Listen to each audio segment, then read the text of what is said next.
Oh, come on, baby. I didn't hear anything. I told you there's nothing out there.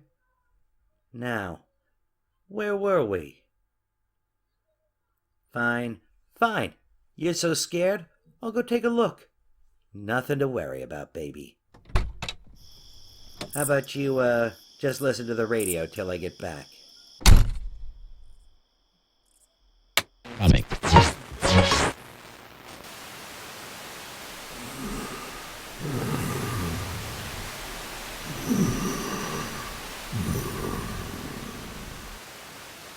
How about a little story while you wait? Baby, he won't be back anytime soon. If you get scared, make sure the car doors are locked and tell yourself it's not real. This is Midnight Apocrypha. For tonight's taste of terror, we bring you My Son, John.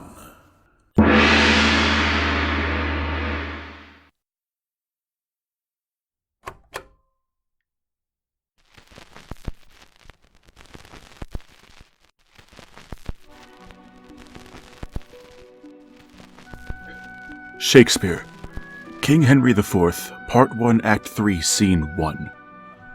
Owen Glendower, the Welsh warrior, says, "I could call spirits from the vasty deep." And Hotspur replies to him, "Why, so can I, or so can any man. But will they come when you call?" They come when I call. I've tried it only once, though. I don't think I shall try it again. Oh, there's nothing to be afraid. It's still light outside. Sunset was only 2 minutes ago at 4:31. There's nothing to be afraid while there's still light. But later... Oh, we'll come to that. It was a year ago last Wednesday, the day before Thanksgiving, that my son John died.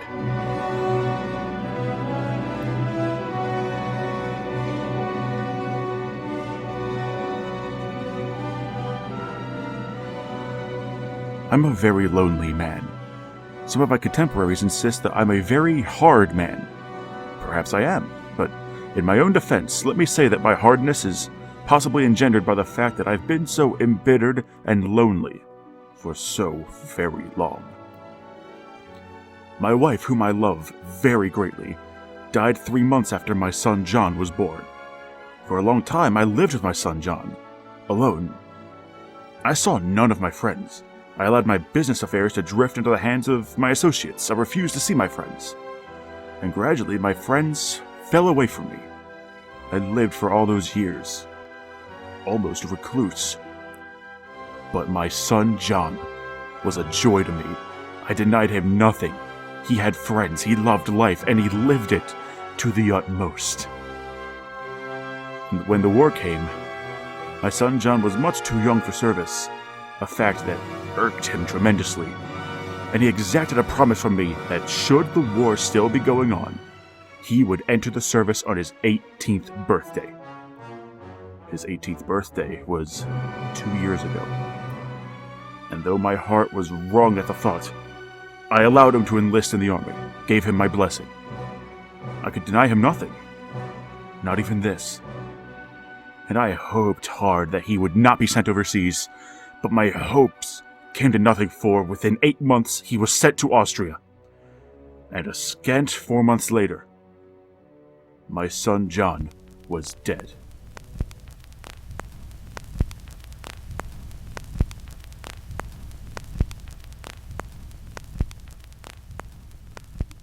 I shall not try to describe to you my grief. It was overpowering. Let me simply say I was inconsolable. I had never forgotten my wife, my beautiful, beloved wife. who had died and left me with a taste of ashes in my mouth. But she had left me my son John as a consolation. Now my son John was dead, and there was nothing left to console me. It's not surprising, I think, that I turned to the occult for relief. There was a woman, let her be nameless, she, too, is dead now. She was a very wise woman, skilled in things beyond comprehension of the material world. I sat with her many nights in this very room, speaking to her for my love for my son John, and of my unutterable loneliness. And the night came when I said to her, Listen, I said. Can my son John... Is there a way to call him back to me? There may be. I have been treated very unfairly by life, I think. I've been robbed of the only two treasures that life gave me. First my wife, now my son. I have tried to reach into the other world to have your son speak to you through me. Why haven't you succeeded? Perhaps you do not believe in me. Yes, I think I believe. You must believe completely, or I cannot succeed. I tell you, I do believe. Yes, I think you do. Well then? What? Then what other reason can there be for not reaching him? You say you don't know how he died? No. That's very strange. That's not so strange. I don't want to know how he died. I don't understand. Didn't the government... I had a letter. It told me that my son died, and that they would send me details of his death. When that letter came, I tore it up without opening. I didn't want to know the details. But you can write and ask them to send the details again. I mean, you can explain... No, I don't want to know how he died. There's not much I can do then. Do you know where he's buried? No. I would have to know that, I'm afraid. That can be the only explanation of why I've not been able to reach him. Isn't there any other way? It would be easier if you write and find out. No, I will not do that. Then... No other way? There's a way to do anything. Then? It's dangerous for one who is not an adept. But you're an adept, aren't you? I am. But you're not. What do you mean by that? I don't... You are the only one who can do it. I can do it? Yes. How? How then? Listen to me. I can teach you. I can teach you to call up your son in a way that will bring him to you. Teach me then. Now? You may live to regret it. No. Teach me how to bring my son back. I'll pay you. I'll make you rich for life. There's no need for pay. I have my own ways of becoming as rich as I desire. Then tell me how. You may bring about your own destruction. I don't care. Just let me have just a little time with my son again, and anything can happen. I have warned you. Now give me your hands, and listen. And she began to speak. Here, in this very room as we sat, there at that table, she spoke, and her eyes burned into mine. And she told me how to bring my son John back from the grave. It was a very simple thing to do, so simple that... No, I shall not tell you what it was I must do. It's very dangerous for one who is not adept, she said, and that's the reason why I shall not tell you. I must be alone, she said. I must be alone in a darkened room at midnight. And then I must do certain things and say certain words, place my hands in a certain manner, and wait. I turned out the lights, and at 5 minutes before midnight, I set my luminous dial watch on the table before me. The room was not completely dark. I hastened to pull down the window shade. And as the hands of the watch met at midnight, I did the thing I was supposed to. And I said the words that she had taught me and placed my hands in the position she showed me. And I waited.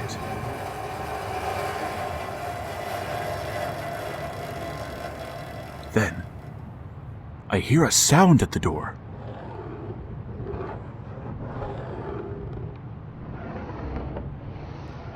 After a moment, I spoke. Come in. Come in.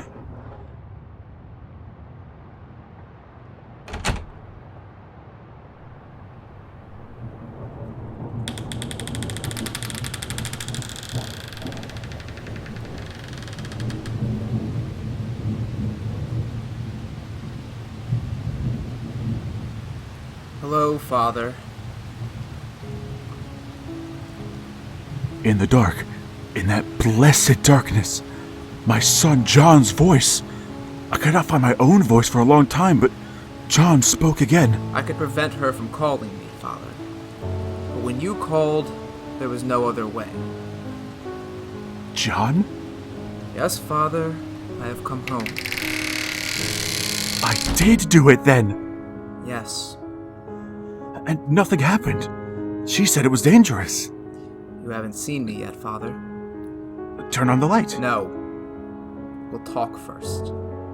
Talk?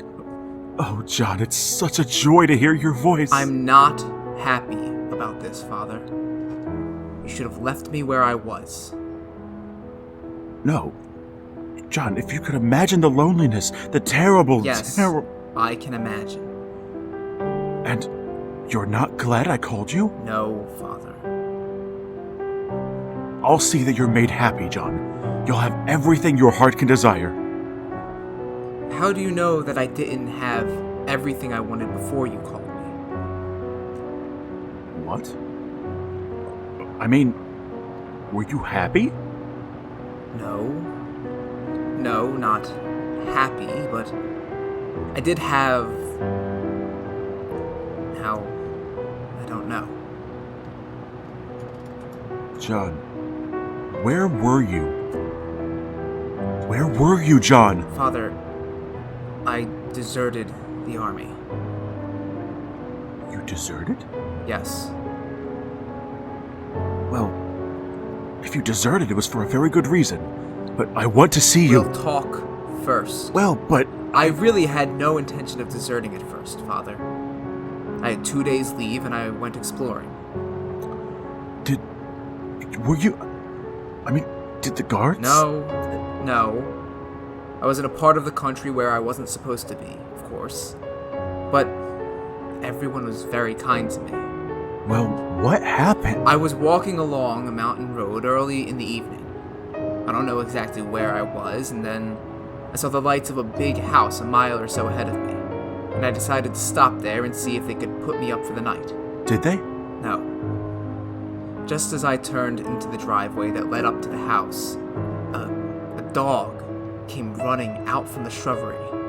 Before I knew what was happening, I'd been knocked down and the dog was at my throat. Oh, John, how horrible. In the morning, I woke up lying by the side of the road.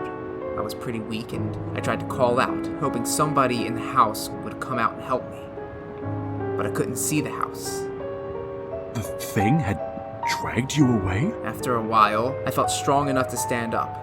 I staggered down the road, and a couple of Russian soldiers in a jeep picked me up, and somehow or another, I got back to where I was stationed. Oh, my poor boy. But now, John... And I died 2 days later.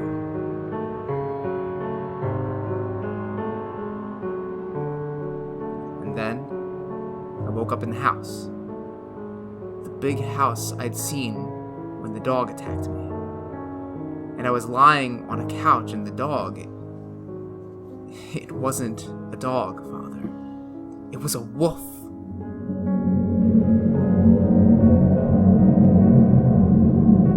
The wolf was sitting alongside me, talking to me.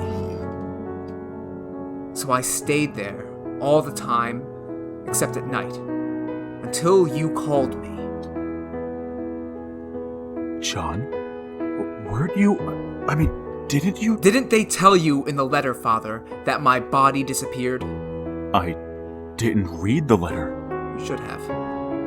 Perhaps you wouldn't have done this then. Because now I can't be dead. Unless... Unless? Well, there's a way, but you wouldn't. Something I could do, you mean? Yes. Tell me, John. Tell me so that I mean, if it's something that I might do inadvertently, something I might do without thinking, I'd want to know so I wouldn't do it. No, Father. This is something you can't do inadvertently. Are you sure? Yes. Yes, I'm sure. Do you want to tell me more so we can... It's been so long, John. We could do so many things together. Shall I turn on the light now? Have you gotten used to being back? We'll have to turn them on eventually, won't we? Why, of course. I can't see you in the dark. I can see you. You can? You haven't changed much. I'm thinner. I've changed. I suppose you have. But will you turn on the light, John? I can't get up, you see. The shock of your death, you know. I had a little stroke. Sorry about that. But now you're back. Maybe it'll be better. Oh, John, it's so good that you're back again. Turn on the light, please. Well, shut your eyes. You can open them after I've turned on the light. When I tell you. All right. Keep them closed. Now, open them. I opened my eyes, and I didn't believe what I saw. For my son John was not in the room with me, but a great, lank gray wolf stood beside my chair, stared at me curiously, with the eyes of my son John. I can call spirits from the vastly deep, I said to myself over and over again. I can call spirits from the... She warned me against it, I said to myself. She warned me, and I did it. But my son John, I thought. My son John. And I spoke the words aloud. My son John. And the wolf came over to me and laid a paw on my knee and spoke to me. I'm sorry, Father. I told you I wished you hadn't done it. Are you John? Of course I am. Won't I ever see you as you were? No. Never. Oh. You see, Father, she told you how to do it.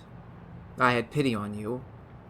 I wouldn't come when she called because I was afraid of just this.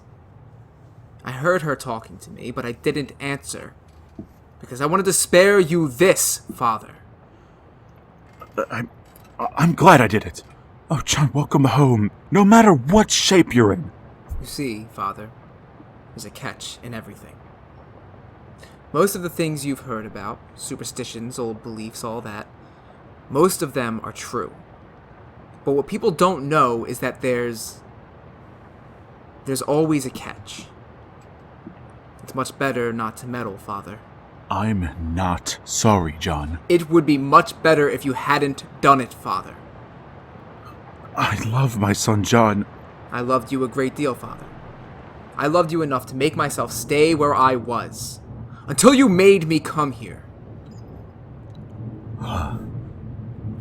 What can I do for you, John? Nothing, Father. There must be something. You are alive, aren't you? Well... I mean, would you like something to eat, perhaps? No, not anything. Well, I came as a wolf because I was more used to being a wolf than anything else. You mean you can... Yes.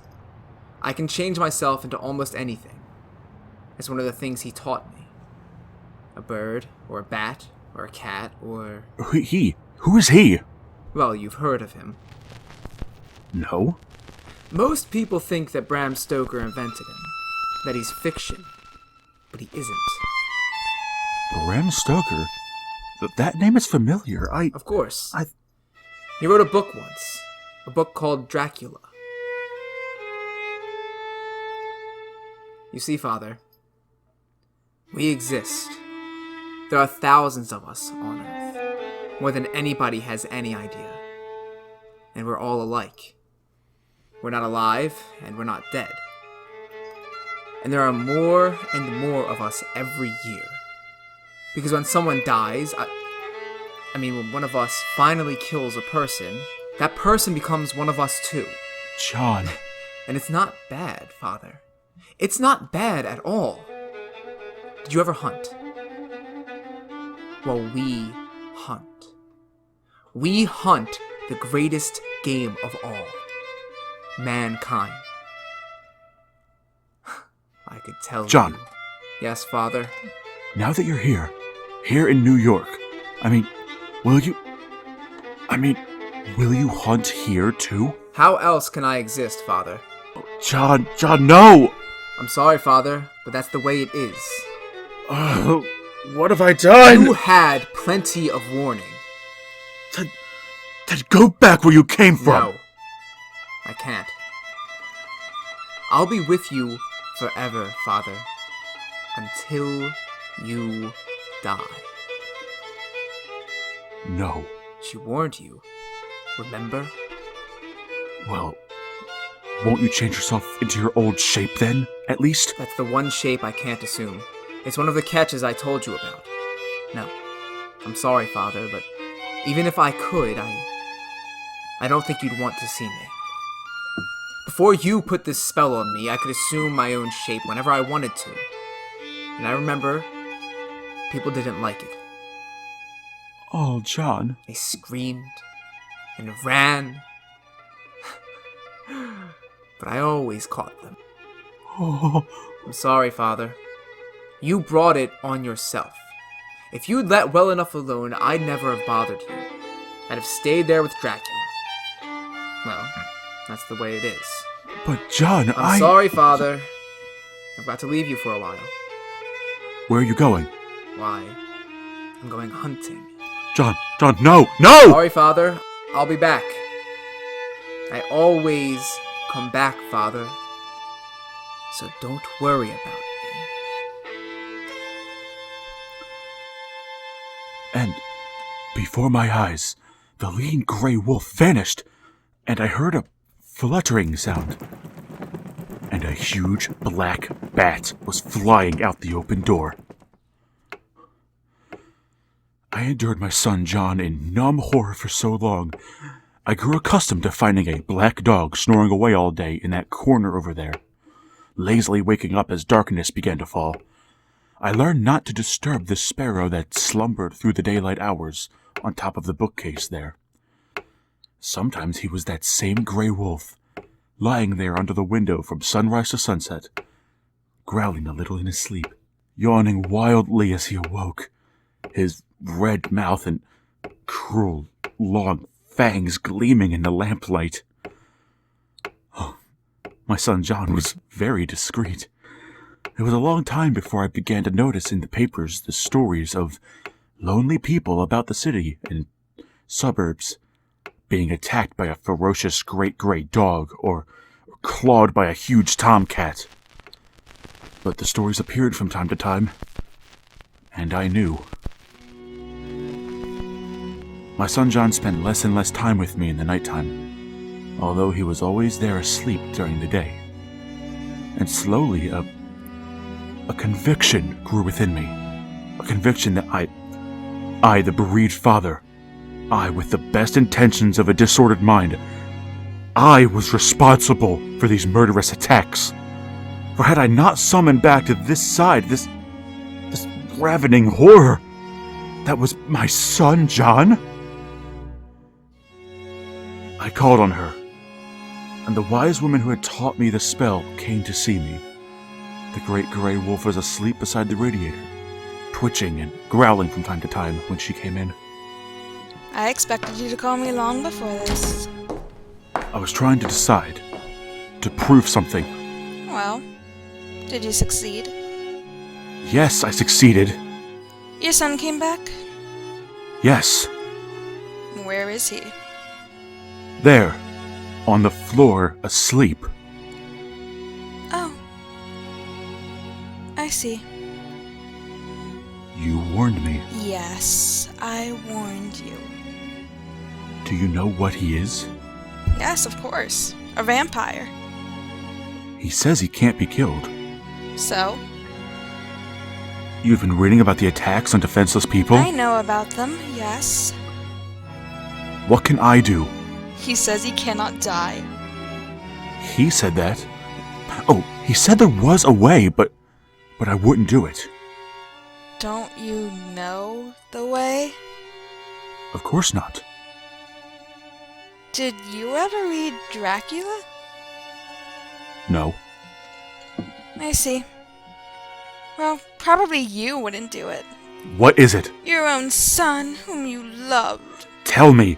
No, you do it. Not I. I gave you the spell. I can protect myself against vampires. I have nothing to fear. But these other people, the ones that I'm not concerned with them. But you are. Oh, I've done a terrible thing. Tell me what to do. Do you think you can do it? I will do it. You will drive a wooden stake through his heart while he is asleep. Oh, John. Oh, John, my son!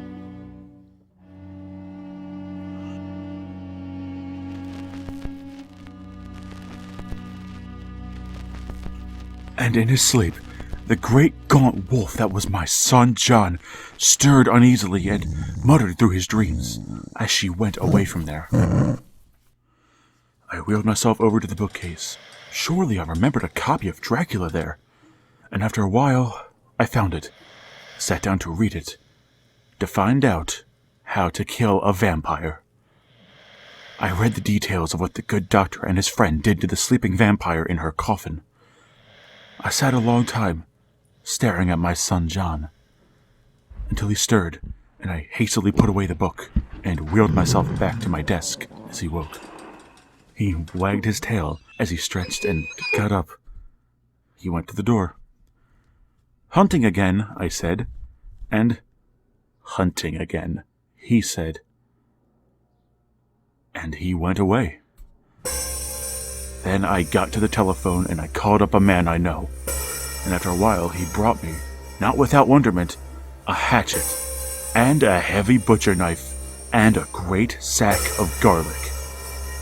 And I sent him away, and lay down to wait till dawn, till my son John should appear again, and lie down to his last sleep. But it was only 3 o'clock in the morning when I heard the patter of feet in the hallway, and in a moment the door opened quietly, and a little white Cilium romped in and jumped up on my bed. My son John was home early. Well, Father? Yes, son? I wasn't asleep this afternoon. What? I heard what she told you to do. I watched you go to the bookcase and get that book and read it. John. You were reading How to Kill Me. John, Well, you remember she said she knew how to protect herself against vampires? Yes? She didn't. John, what did you... She won't bother me anymore. What did you... I killed her. Oh, no. I was a lion, and I clawed her, and I bit her. Now she's one of us. And she's so sorry she told you how to kill me. Aren't you, dear? Of course, darling. And I looked, and a tiny white cat sat on the foot of my bed, washing her face with an elegant paw. And I reached for my son's throat, and the little cat sprang at me with a wild yell. But my son John pushed her away. He sat there for a moment, laughing at me. And then he settled down beside me, and he said, Father. And I listened, and listened, and listened. And once in a while, she put in a word too. And as the night wore on, with John's stories of the greatest of all hunts in my ears, and the thoughts of never dying, unless... And John seemed to read my thoughts, for he jumped off the bed and trotted to the place where I'd hidden the knife and the hatchet and the other things. Then, in a minute, a great, tall gorilla came back into my room with the things, and he laughed, opened up the window with his great hands, and threw them out. And then he turned around to me. He was a little Celium again. He jumped up onto the bed beside me, and he whispered in my ear, "Come on, Father. What about it?" And I said, "Well, at least I'll be with my son forever and ever. And it sounds like a better life than sitting in a wheelchair feeling guilty." I said, "Do you feel guilty, son John?" Not at all. "Do you?" Of course not. "Well then, will it hurt much?" It hurt for a moment when I felt those sharp little teeth in my throat, but it was over very quickly, and I thought, I ought to be a dog too. And I felt something funny. She and John laughed, and there I was, a big, slavering Great Dane. And I said, "Why, this isn't bad at all, is it?" And we laughed and laughed and laughed. Because now I've got my son John back. And we'll be together forever. Yeah, but really forever. And I discovered the hunting is really fine. Maybe my son John and I will come hunting you some night.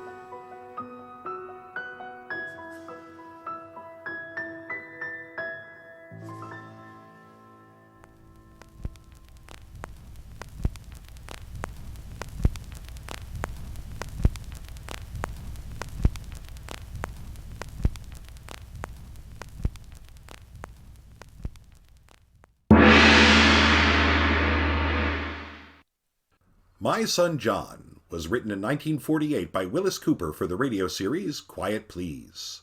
This production of My Son John has been directed by R.A. Reutter, starring Jared Zimmerman, and featuring the voice talents of Alex Ross and Rebecca Gomezrueda. Midnight Apocrypha is brought to you by Widener University's Lone Brick Theater Company in partnership with Forgotten Lore Theater. If you enjoyed our little fiction, you can find out more about Lone Brick Theater Company on Facebook and Instagram. And go now to subscribe, like, or follow Midnight Apocrypha. Or you never know what may find you.